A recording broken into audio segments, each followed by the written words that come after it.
السلام علیکم۔ آج میں ایک حدیث قدسی شیئر کروں گی جو مجھے بہت بہت پسند ہے۔ آم، یہ حدیث ایسی ہے کہ اللہ تعالیٰ اپنے بندوں سے مخاطب ہو کر فرماتے ہیں: اے میرے بندو، بلا شبہ میں نے اپنے اوپر ظلم حرام قرار دیا ہے اور اسے تمہارے درمیان بھی حرام ہی قرار دیا ہے، اس لیے ایک دوسرے پر ظلم نہ کرو۔ اے میرے بندو، تم سبھی گمراہ ہو سوائے اس کے جسے میں ہدایت دوں، تو مجھ سے ہدایت مانگو، میں تمہیں ہدایت دوں گا۔ اللہم اہدنی وسددنی، آمین۔ اے میرے بندو، تم میں سے ہر ایک بھوکا ہے سوائے اس کے جسے میں کھلاؤں، تو تم مجھ سے کھانا مانگو، میں تمہیں کھلاؤں گا۔ سبحان اللہ۔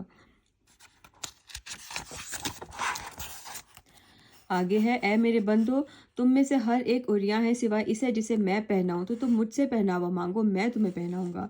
اے میرے بندو، بلا شبہ تم رات دن خطائیں کرتے ہو اور میں تمام گناہ معاف کرتا ہوں۔ سبحان اللہ۔ سو مجھ سے معافی چاہو، میں تمہیں معاف کروں گا۔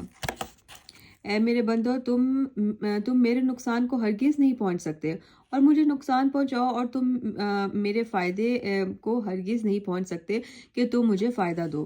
اے میرے بندو، تمہارے اگلے اور پچھلے تمام جن و انس تم میں سے ایک انتہائی متقی آدمی کے دل کے مطابق ہو جائیں تو اس سے میری بادشاہت میں کسی شے کا اضافہ نہیں ہوگا۔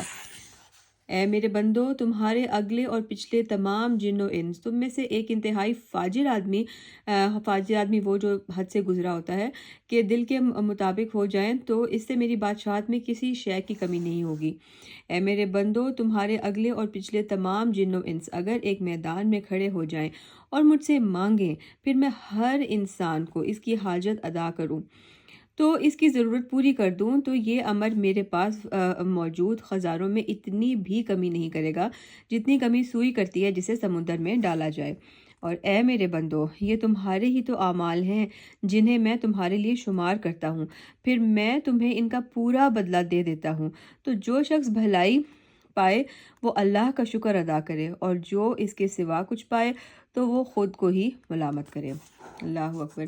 تو یہ تھی آج کی حدیث قدسی۔ فی امان اللہ۔